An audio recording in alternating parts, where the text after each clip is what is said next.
5C എന്ന് പറയുന്ന ഒരു പോളിസിയുണ്ട്. അതായത് എങ്ങനെയാണ് ഈ മാർക്കറ്റിംഗ് മാനേജ്മെൻറ്റ് ചെയ്യുക.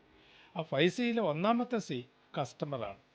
അപ്പോൾ കസ്റ്റമർ ഏത് സമയത്താണ് എടുക്കുന്നത്, ആ കസ്റ്റമറുടെ ടേസ്റ്റ് എന്താണ്, ഇത് അറിയണം. അല്ലെങ്കിൽ നമ്മൾ ത്രൂ ഔട്ട് ദ ഇയർ ഈ സ്റ്റോക്ക് മെയിൻറ്റെയിൻ ചെയ്യാൻ നോക്കും. അപ്പോൾ കസ്റ്റമർ വളരെ ഇമ്പോർട്ടൻ്റ് ആയിട്ട് നമ്മൾ മനസ്സിലാക്കും. അതേപോലെ തന്നെ നമ്മുടെ കമ്പനിയുടെ സ്ട്രെങ്തും വീക്ക്നെസ്സും നമുക്കറിയണം. അതായത് നമ്മൾ ലോൺ എടുത്ത ഫണ്ട് ഉപയോഗിച്ച് സീസൺ അല്ലാത്ത പീരീഡിൽ ഇത് സ്റ്റോക്ക് ചെയ്ത് വെച്ചാൽ അത് നമുക്ക് പരാജയം തന്നെ പോവുള്ളൂ. വിൽപ്പന വരവും ഇല്ല, അതിന് ഇൻകോ ഇല്ല, പക്ഷേ ലോണിൻ്റെ ഇൻട്രസ്റ്റ് നമ്മൾ അടക്കണ്ടേ. അപ്പോൾ നമ്മുടെ കമ്പനിയുടെ സ്ട്രെങ്ത് വീക്ക്നെസ്, അതേപോലെ തന്നെ നമ്മുടെ കോമ്പറ്റീറ്ററെ പറ്റിയിട്ട് നന്നായി നമ്മൾ പഠിക്കണം.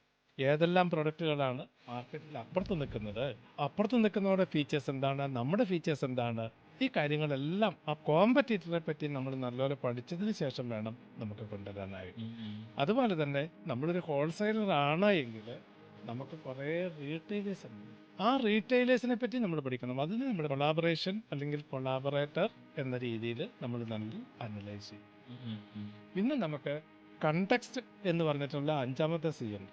എന്ന് പറഞ്ഞു കഴിഞ്ഞാൽ ഗവൺമെൻറ്റിൻ്റെ നിയമം മാറി വരുവാണ്. അടുത്ത മാസം മുതൽ ഇന്ന ഗ്രേഡിലുള്ളത് മാത്രമേ വിൽക്കാൻ പാടുള്ളൂ. അപ്പോൾ പഴയത് നമ്മുടെ കയ്യിലിരുന്നാൽ ഓവിയല്ലോ, അത് നമുക്ക് ഭയങ്കരമായിട്ട് നഷ്ടം വരികയല്ലേ. കമ്പനി ചിലപ്പം നമുക്ക് സപ്ലൈ ചെയ്ത കമ്പനി തിരിച്ചെടുക്കാനും സാധ്യതയില്ലല്ലോ.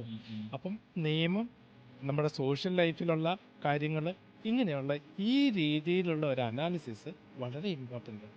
അതേപോലെ തന്നെ ഈ പ്രൊഡക്റ്റ് മാർക്കറ്റിൽ പോവോ എന്നുള്ള ഒരു കസ്റ്റമർ സെൻട്രിക് അനാലിസിസ് വളരെയായിട്ട് ചെയ്യേണ്ടതുണ്ട്.